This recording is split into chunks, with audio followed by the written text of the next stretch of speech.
Good afternoon. Let's remember that before I walked into court, we had already lost.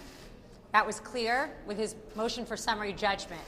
Before witnesses, before experts, and do I think any of it mattered? I certainly hope so, but for anybody that was in the courtroom for the last 11 weeks, you heard that there was not one fact against President Trump. There was not one piece of paper that showed anyone committed fraud. And don't forget that Section 6312, a consumer fraud statute, has been wrongfully used against my client, innocent defendants, the organization, and every employee of the Trump organization, which has single-handedly changed the New York skyline, including the building we are in today. These are special properties. Real estate is an art, not a science. But you know what else is an art?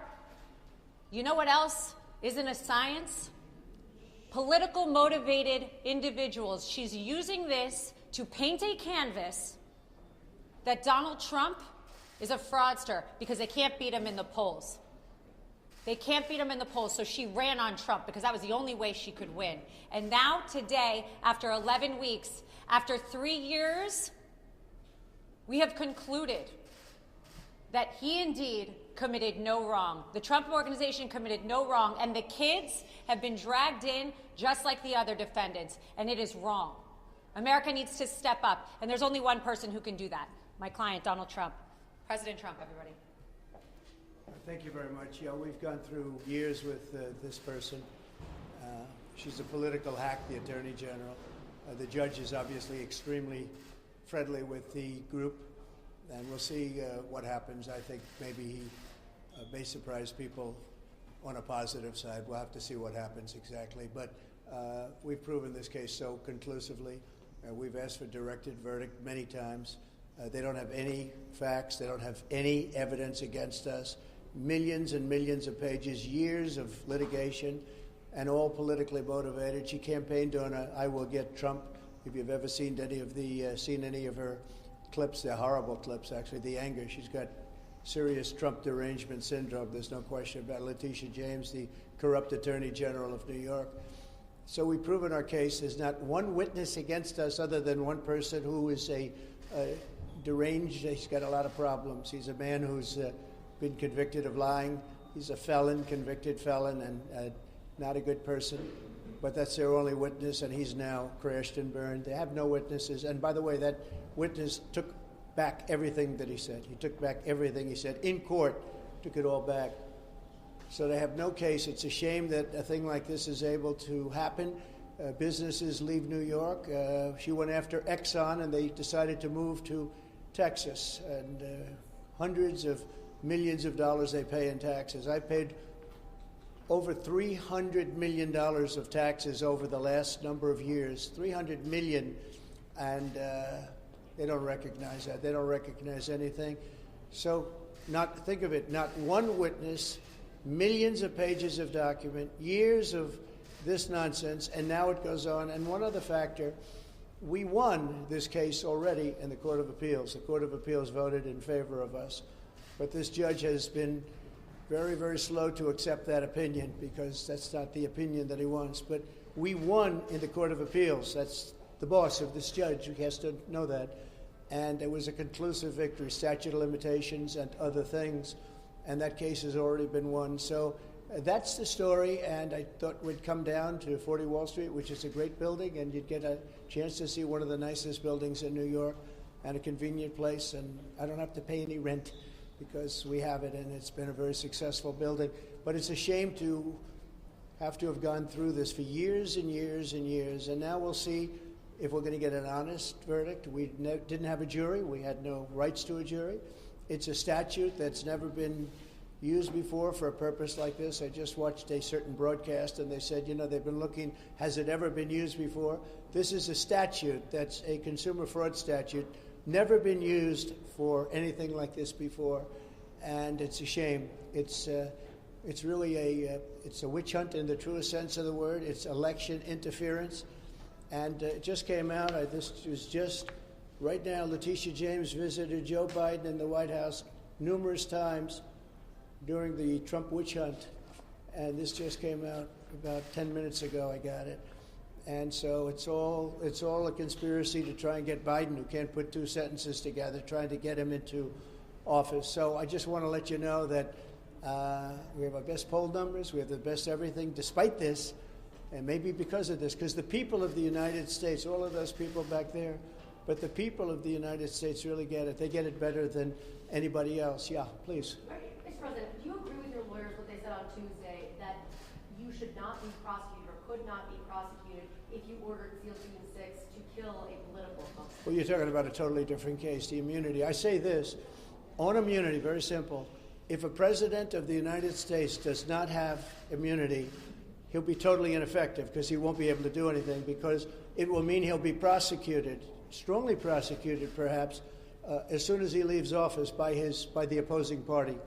So a president of the United States, I'm not talking just me, I'm talking any president has to have immunity. As an example, Biden could come out and you could get him on the border, you could get him on what happened in Afghanistan, a horrible, most embarrassing moment in the history of this country. You could get him on a lot of different things. You could get him taking cash from countries. You could get him on the prosecutor not prosecuting his son or the company or whoever it was, Burisma, in Ukraine. You could get him on that, where it was a quid pro quo, if you remember that. If they don't drop the prosecutor, we're not giving them $1 billion of U.S. funds. If you don't have immunity, you can, you won't be making any decisions. So you have to have it. And I liken it to the fact that police have to have their control back. They have to have respect. And you can always have a bad apple. You can always have something happen. But at the same time, you have to stop crime in this country. It's very much like that. It's very similar to that. But you have to have immunity for a president, and I think most people are seeing that. I've read a lot of legal reports lately and scholarly reports that are saying you really have to have a president of this country has to have immunity, or they're not going to be able to function in office. Yeah, Bob? President Trump, we're just days away from the Iowa caucuses. What percentage of your time these days is spent on your campaign, and what percentage is spent on your legal issues? Well, see, my legal issues, every one of them, everyone, civil and the criminal ones, are all set up by Joe Biden, crooked Joe Biden. This is something that's never happened in this country. Even when you look at this is all about Biden and her meeting. So even the civil ones, this is civil, they're set up by Biden. Every single, just about, case that I'm involved in is set up by Biden. They're doing it for election interference. And in a way, I guess you'd consider it part of the campaign, because if you really look at it, they are doing this. It's never been done like this in this country. It's like we're a third world country, a banana republic. But every one of the things that you write about are Biden indictments. And I don't know, I just got a poll. We just had a poll. It just came out, and we're leading massively in Iowa. We're leading very big in New Hampshire. We're leading because the people understand this stuff. These are all set up. Every time somebody sees me in court, remember, Joe Biden and his thugs that surround him did it. They're trying to get a man in office that can't put two sentences together, and they're doing that. But so far, we seem to do very well. You have the Iowa caucuses Monday, an event in New Hampshire Tuesday. Are you going to be back in court for the Eugene Carroll case on Wednesday? Yeah, well, that's another one. That's sponsored by Reid Hoffman and some Democrat operatives.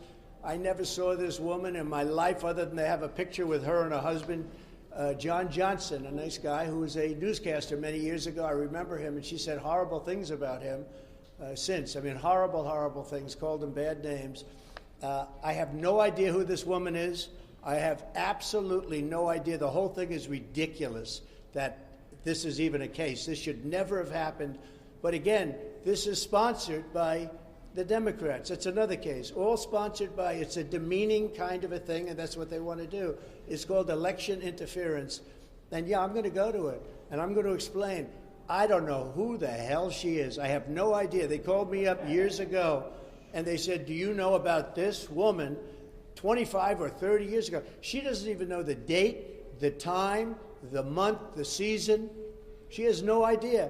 And if you read and if you watch, take a look at the Anderson Cooper interview of her. And if you take a look at that, Trump is so innocent. but we have been given a very unfair trial there, too. I don't get very fair trials in New York. Have you made a decision about whether you're going to show up for the federal trials? You showed up here in New York for your civil fraud trial. You just said you're going to show up for the E. Jean Carroll case. Are you planning to show up in court when they begin, whenever they begin? Sure, the sure. documents case? I would do that. Well, the documents case, I just hear where they want to try and exonerate Biden, and he didn't have the Presidential Records Act, and I do. What I did, nothing wrong. What he did, a lot of people say substantially wrong. You can't have two tiers of justice in this country. But no, I want to go to all of my trials. These are all set up by Biden and the Democrats. This is their new form of cheating. This is, like last time, this is their new form of cheating. So far, I think it's gone very much against them. Yeah, please. Yes, during the hearing, you said that Exxon left New York because of the New York Attorney General's case, but Exxon actually left in 1989. No, they took the rest of their divisions out. Yeah. They left earlier. They were treated very badly in New York. You could have had them in New York. They could have been paying a lot of money. But it wasn't Letitia James's. Oh, no, I think if you take a look, you read the case, study the case, you'll see that they took big divisions out after that. They originally left, and then they took the rest out. You just said you could get President Biden on various issues you outlined. I didn't say I could get him on anything. I said he is using the weaponization of the DOJ and the FBI to go after his political opponent, and you just can't do that. Thank you very much. There was a bomb threat in the Dutch involved in this case. Is that ever okay to be public attack? Thank you for watching. Go to newsnationnow.com to find News Nation on your television provider. And don't forget to click the red subscribe button below to get more of News Nation's fact-driven, unbiased coverage.